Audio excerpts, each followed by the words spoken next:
Now we are going to learn more on this.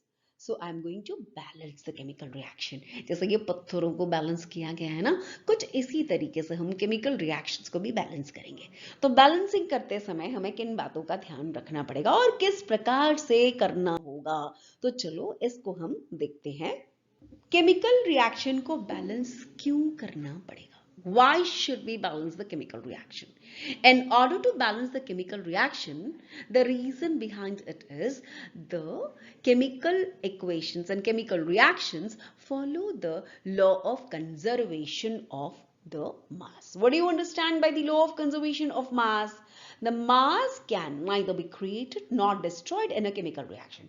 That is, the total mass of the elements present in the products of the chemical reaction has to be equal to the total mass of the element which is present in the reactants. जितना mass reactants का होगा, exactly उतना ही mass products का भी होगा. अब इन दोनों के बीच में हम देखेंगे कि एक बैलेंस का होना जरूरी है ना? एक बैलेंस होगा, दोनों के बीच में एक बैलेंस होगा. That means the both number has to be the same. Clear है? ठीक है. तो इसको बैलेंसिंग किस प्रकार से किया जाता है ये देखते हैं. हमारे पास A और B आपस में रिएक्ट करते हैं और AB बनते हैं.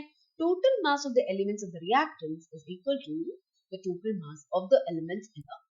This is very important to understand, right? For example, zinc.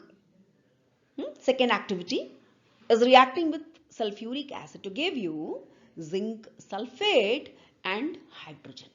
This is the word equation, right?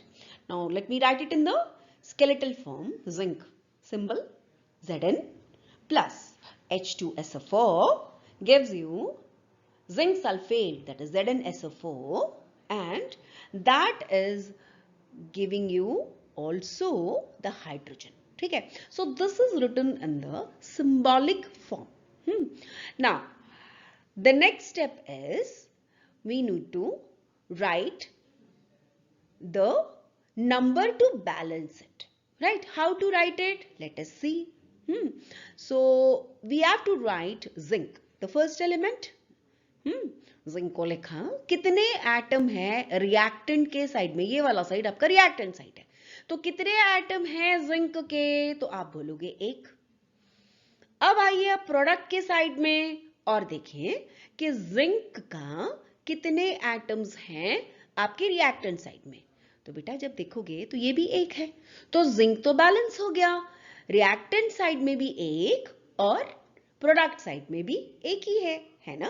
तो हमें क्या करना होगा? According to law of conservation of mass, तो जितने एटम्स रिएक्टेंट साइड में होंगे ना, उतने ही आपको जो प्रोडक्ट साइड में भी आपको लेने पड़ेंगे. ठीक है. जितना रिएक्टेंट साइड में होगा उतने ही एटम्स प्रोडक्ट साइड में भी होगा. तो यहां हमने देखा कि जिंक का एक एटम है हमारे पास रिएक्टेंट साइड में, एक एटम है हमारा प्रोडक्ट साइड में. ठीक है. अच्छा, अब हम हाइड्रोजन के पास आते हैं. तो हाइड्रोजन हमारे पास रिएक्टेंट साइड में कितने हैं? तो हमने पाया कि इसके पास में 2 एटम है. प्रोडक्ट साइड में आइए. प्रोडक्ट साइड में भी तो 2 एटम है, H2, यानी कि इसके पास में भी 2. हाइड्रोजन भी बैलेंस्ड है ना? अब आती है हम तीसरा एलिमेंट इसमें पाएंगे. तो तीसरा एलिमेंट तो इसमें सल्फर है ना? तो देखो सल्फर रिएक्टेंट साइड में कितना है? तो भैया एक ही तो है. और प्रोडक्ट साइड में भी हम देखते हैं कि हमारे पास सल्फर की कितने एटम्स है? तो बोले एक, है ना? तो ये भी बैलेंस्ड है. अब आते हैं हम ऑक्सीजन की तरफ. तो ऑक्सीजन कितना है रिएक्टेंट के साइड में? तो हमने देखा ऑक्सीजन के 4 एटम है. और प्रोडक्ट के साइड में भी कितना है? तो यहां भी आपके पास में ये 4 एटम्स है. तो हमने क्या पाया कि zinc plus sulphuric acid gives you ZnSO4 plus H2. तो हमने क्या पाया कि जिंक में दोनों साइड बैलेंस्ड है, हाइड्रोजन में दोनों साइड बैलेंस्ड है, सल्फर में दोनों साइड बैलेंस्ड है, और ऑक्सीजन का भी 4 एटम होते हुए इसमें दोनों साइड में बैलेंसिंग हमको दिख रहा है. तो as per law of conservation of mass, ये साबित हो गया कि हमने ये बैलेंसिंग तो कर लिया. So let us balance another reaction. Give it a try. Step 1, right the symbols of the reactants. Suppose we take iron, that is Fe. हाँ, यहाँ दिख रहा है ना आपको, आयरन दिख रहा है, देखो, है ना, देखो आयरन के साथ वाटर को लो, और आप पाओगे कि जब आयरन वाटर के साथ में रिएक्ट करता है ना, तो you get a substance which is called as Fe3O4, that is ferrosoferric oxide, ठीक है, and also you get hydrogen. So this happens when the iron is red hot and you react it with steam. Ordinary iron and water, yes, it will react slowly to form the rust. But if you want a quick reaction to get Fe3O4 from iron and water, you have to use red hot iron as well as the steam. You have to remember this, right? Now step 1, write the skeletal equation. Okay, this is called as the skeletal equation, the reactant side and this is the product side. Okay, now draw the boxes around each of the formula. ये देखो iron के तरफ आपने एक डब्बा बना दिया, water में भी लगा दिया, और वैसे ही Fe3O4 और हाइड्रोजन में भी आपने एक बॉक्स बना के लगा दिया. Step number 2, list the number of atoms of different elements. जैसे हमारे पास हमने लिखा आयरन, आयरन के कितने एटम्स हैं, रिएक्टेंट साइड में आप देख रहे हैं कि एक है, और प्रोडक्ट साइड में कितने आपको दिख रहे हैं, तो बोले 3. जब हमने हाइड्रोजन को लिया तो रिएक्टेंट साइड में 2 एटम्स दिख रहे हैं, और प्रोडक्ट साइड की बात करो तो यहां भी आपको 2 दिख रहा है. And the next element we have got is the oxygen. And the reactant side you have got only 1 oxygen, wherein in the product side you have got how many? That is 4 oxygen. Is it balanced? The number of atoms in the reactant sides should be same as that of the product side. Now in this case we see that the numbers are not matching. तो इसको balance करना पड़ेगा. तो balance किस प्रकार से करेंगे, चलो देखते हैं. स्टेप नंबर 3 में आते हैं. क्या पाते हैं, स्टार्ट करते हैं बैलेंसिंग. हाँ, तो हमने ये देखा कि हमारे पास Fe3O4 रखा पड़ा है, और इसमें हमारे पास क्या दिखता है बच्चों, हमको दिख रहा है कि इसमें ऑक्सीजन की नंबर्स 4 हैं, जबकि इस साइड में रिएक्टेंट साइड में सिर्फ 1. तो क्या करना चाहिए, तो हमको ऑक्सीजन को इनिशियली बैलेंस करना पड़ेगा. तो हमने देखा कि इसमें सिर्फ 1 ऑक्सीजन है हाइड्रोजन वाटर में, और प्रोडक्ट साइड में Fe3O4 में हमारे पास में 4 है. तो हमें क्या करना पड़ेगा, बैलेंस करने के लिए 4 ऑक्सीजन चाहिए ना. तो 4 लिखने के लिए हाइड्रोजन के पास आप एक नंबर डाल दोगे 4. तो 1 into 4 that is equal to 4. तो अभी हमारे पास में प्रोडक्ट साइड में 4 था, तो दोनों बैलेंस हो जाएगा. हाँ, तो क्या करना होगा, 4 हाइड्रोजन 4 वाटर 4 वाटर यहां लिख देंगे, तो ये हमारा बैलेंस हो गया. देखो 4 वाटर, इसकी वजह से Fe3O4 में आपको 4 ऑक्सीजन मिल जाएगा. ठीक है भाई साहब, देखिएगा ऑक्सीजन की संख्या दोनों साइड में 4 हो गई, बैलेंस्ड. ठीक है, अब क्या करना, अब आपको हाइड्रोजन बैलेंस नहीं मिल रहा है. हाइड्रोजन में यहां पर तो अब 8 हो गया, यहां पर लेकिन जबकि 2 ही है ना. तो हम ऐसा नहीं कर सकते कि भैया ऑक्सीजन को बैलेंस करके छोड़ दिया, हाइड्रोजन को बैलेंस करना है.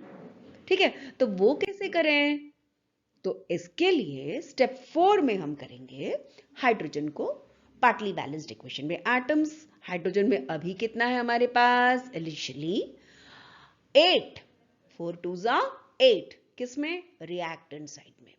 अब हम जाते हैं हमारे प्रोडक्ट साइड में, तो प्रोडक्ट साइड में 8 लाने के लिए क्या करना पड़ेगा हाइड्रोजन को, तो आप जानते हैं कि इसमें 2 है, 8 करना पड़ेगा. बैलेंस करने के लिए क्या करना पड़ेगा, इसको 8 वैसे ही छोड़ो और इसको 4 से मल्टीप्लाई कर लो. लो सामने 4 लिख लिया.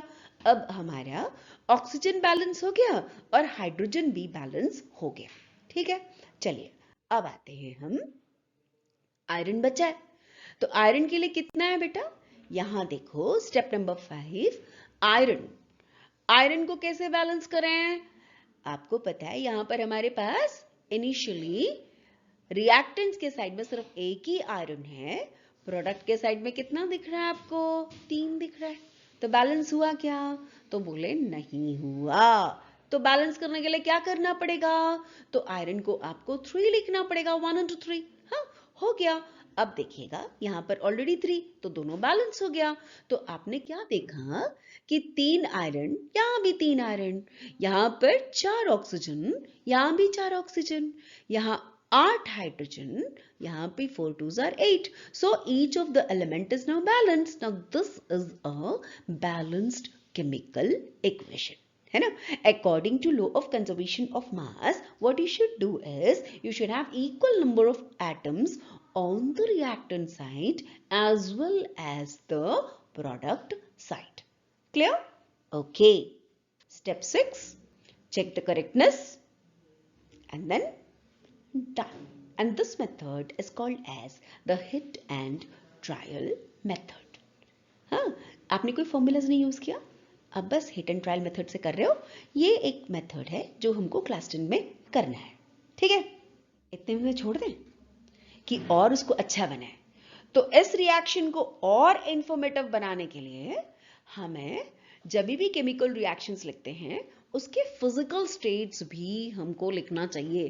क्या गैस है, लिक्विड है, एक्वस है, सॉलिड स्टेट है, हाँ, सभी में हमको कुछ सिंबल्स लिखने पड़ेंगे। जैसे अगर ऑब्जेक्ट हमारा गैस है तो जी लिख दो, लिक्विड स्टेट में है तो एल लिख दो। हाँ, आपने पानी में उसको डिसॉल्व करके रखा हुआ है तो it is aqueous, solid state है तो एस, है ना? तो चलो अब इस रिएक्शन में लिखते हैं हमारे पास, हाँ, बैलेंस इक्वेशन को और इंफॉर्मेटिव बनाते हैं। तो इंफॉर्मेशन बनाने के लिए देखिए हमारे पास में क्या था, आयरन। आयरन कैसा था? सॉलिड, ठीक है? वाटर, हमने क्या बोला था? रेड हॉट आयरन चाहिए और स्टीम चाहिए, नहीं तो नहीं रिएक्ट करेगा ना। तो आपने क्या देखा, वाटर तो है, लिक्विड नहीं लिखेंगे, यहाँ पर स्टीम के रूप में है, इसलिए हम लोगों ने इसको गैस में लिखा। 3Fe plus 4H2O is giving you Fe3O4. Then you also have 4 hydrogen and hydrogen is in the gaseous form, right? So we have given a complete information about the states and the chemical states of the reactant as well as the product in this state. Okay, now what next? You also have to write the condition in which the reaction take place. Like for example, what is the temperature, what is the pressure, are you using a catalyst, and other information also.